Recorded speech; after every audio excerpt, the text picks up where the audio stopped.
మేడ్చల్ జిల్లా గుండ్లపోచంపల్లి డివిజన్ పరిధిలోని సుతారిగూడ చెరువు తీవ్ర కాలుష్యానికి గురవుతుంది.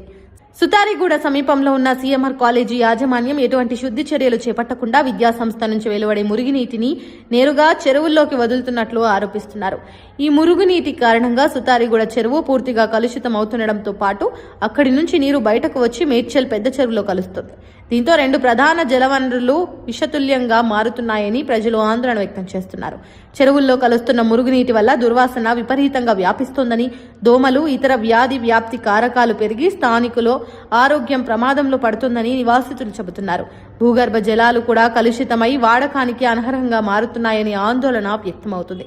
ఈ సమస్యపై స్పందించి మేడ్చల్ ప్రాంత ప్రజలు Kukatpally zone GHMC circle commissioner కు వినతి పత్రం అందజేశారు. తక్షణమే క్షేత్రస్థాయి తనిఖీ నిర్వహించి నిబంధనలను ఉల్లంఘిస్తున్న కాలేజీపై కఠిన చర్యలు తీసుకోవాలని వారు కోరారు. అలాగే చెరువుల్లోకి మురుగునీరు చేరకుండా ప్రత్యామ్నాయ ఏర్పాట్లను చేయాలని విజ్ఞప్తి చేశారు.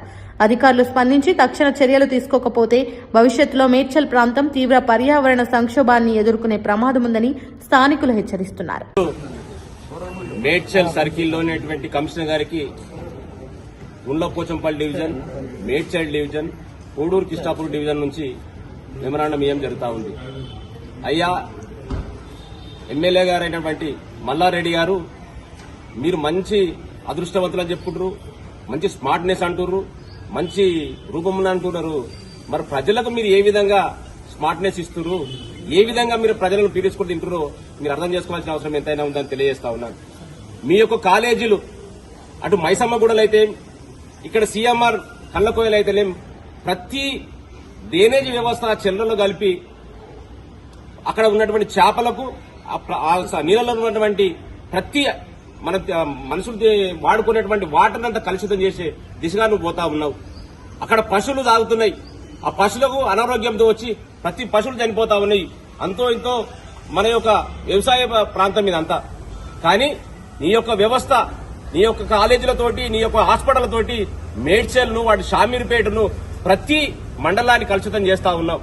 గొలుసుకట్ల చెరువుల కింద ఆనాడు కాకతీయులు ఎంతో కష్టపడి ఆ చెరువులను శుద్ధి చేశారు. మొన్నటికి మీ యొక్క ప్రభుత్వం, టీఆర్ఎస్ ప్రభుత్వం కేసీఆర్ గారు, హరీష్ రావు గారి నేతృత్వంలో గొలుసుకట్ట చెరువులని బాగు చేస్తామని చెప్పి పూడికలు తీసి మంచి నీరు తీసుకొస్తే ఈనాడు నువ్వు ఆ పార్టీ జెండా మీద గెలిచి ఆ చెరువును కలుషితం చేస్తా ఉన్నాం. మీకు ఎంతవరకు సభము? మీరు ప్రజల కోసం ఎన్నుకోబడ్డటువంటి మీ యొక్క శాసనసభ్యులు మా యొక్క సమస్యలు మీరు శాసనసభలో వినిపించాలి. మా యొక్క ప్రాబ్లమ్స్ ఏమన్నాయో మీరు తీర్చే బాధ్యత మీకు ఉంది. కానీ మీరు ఒక సామాన్య మానవులు లెక్క, ఒక మధ్యతరగతి వ్యక్తులకు వచ్చి మీరు కమిషనర్లకు, అధికారులకు లెటర్లు ఇస్తా ఉన్నారు. లెటర్ ఎవరు ఇవ్వాలి? బాధలో ఉన్న మేము ప్రజలం ఇవ్వాలి. ఒక అధికారం నీకు ఇచ్చి శాసనాలు రాసి శాసనసభలో మా కోసం మాట్లాడమంటే ఇంటి మెమరాండాలు, వినతి పత్రాలు ఇస్తున్నావు. ఎందుకు ఈ కల్లబోలి డ్రామాలని తెలియజేస్తా ఉన్నాం. ఈనాడు మేడ్చల్లో తాగునీటి సమస్య కోసం తన 6 నెలల నుంచి బాగా బాధపడతా ఉన్నారు ప్రజలంతా. ఆనాడు మాజీ ఎమ్మెల్యే సుధీర్ రెడ్డి గారు 44,50,00,000 రూపాయలు తెచ్చి మేడ్చల్లో ట్యాంకర్ నిధులు కూడా చేసిన ఘనత మా యొక్క సుధీర్ రెడ్డి గారికి ఉన్నది. కానీ ఈనాడు అటువంటి వ్యవస్థనంతా భ్రష్టుపట్టించడం. ఇన్ని యొక్క 10 సంవత్సరాలు నీ ప్రజాప్రతినిధి నువ్వు మంత్రిగా ఉన్నప్పుడు కనీసమైన ఈ యొక్క హెచ్ఎండిఎల్ డబ్ల్యూఎస్ నుంచి వచ్చిన వాటర్ కు మీటర్ లేదు. మీటర్ పెట్టకుండా ఉట్టిగానే పబ్బం గడిపినావు. మరి ఎంతవరకు నువ్వు చేసినావో అర్థం చేసుకోవాల్సిన అవసరం ఉంది.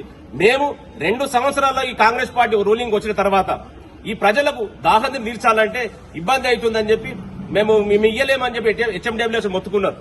మేము మీటర్ పెట్టుకుంటున్నాం, ఖచ్చితంగా దానికి బిల్లు కడతాం, మాకు నీళ్లు ఇవ్వాలని చెప్పి మీటర్ పెట్టి ఈరోజు నీళ్లు మేము ప్రయత్నం చేస్తా ఉన్నాం. మా ముఖ్యమంత్రి రేవంత్ రెడ్డి గారు ఇక్కడ మా ఎంపీగా ప్రాతినిధ్యం వహించి ఇక్కడ ప్రజల సమస్యలంతా ఆయనకు తెలుసు. నిత్యం ఇక్కడ ఉన్న ప్రజా నాయకులతో అక్కడ మాట్లాడుతూ ఉన్నాడు. ఆయన తీరుస్తున్నదాన్ని నీవు చేస్తున్నట్టు నీ ఖాతాలో వేసుకుని ఇలా మభ్య పెడతా ఉన్నాం ప్రజలందరినీ. ఇప్పుడు వచ్చినావు, నువ్వు గెలిచిన తర్వాత పోయి ఇప్పుడు వచ్చి మున్సిపాలిటీ ఎలక్షన్లు వస్తున్నాయి, 3 మున్సిపాలిటీలను సత్తా చాటుతా నేనే గెలిపించుకుని మాట్లాడుతా ఉన్నావు. నువ్వు 2 సంవత్సరాల నుంచి ఏ విధంగా నువ్వు అభివృద్ధి చేసినావు, మా యొక్క ముఖ్యమంత్రి రేవంత్ రెడ్డి గారిని ఏ విధంగా కలిసినవో ఒక శ్వేతపత్రం విడుదల చేయండి. నేను ప్రజలకు ఈ కాన్స్టిట్యూన్స్ లో ఈ విధంగా చేసిన, మీ మున్సిపాలిటీలో ఈ విధంగా చేసిన అని చెప్పి శ్వేతపత్రం విడుదల చేయండి. ప్రత్యేక నిధులు తీసుకురావాల్సిన ఘనత మీకు ఉన్నది. కానీ అది చేయకుండా మీరు దేశంలోనే కాలేజీలు పెడతా, రాష్ట్రంలో నేను కాలేజీలు పెడతా, నా బిజినెస్ చేసుకోవడం చెప్పి మాట్లాడుతా ఉన్నారు. ఖబర్దార్ మల్లారెడ్డి గారు, ఇప్పటికైనా మీరు అధికారంలో ఉన్నారు కనుక, అధికారంలో మీరున్నారు, ముఖ్యమంత్రి గారు మా రేవంత్ రెడ్డి గారు ఉన్నారు, మీరు వెళ్ళి ప్రజల సమస్యలు ఈ విధంగా మాట్లాడండి. ఎమ్మెల్యే గారికి ఆ బాధ్యత ఉన్నది. మీరు అక్కడ పోరు. ఇక్కడ లోకల్ గా ఏదో అధికారుల చుట్టూ తిరుగుకుంటా మెమరాండాలు ఇస్తా ఉన్నారు.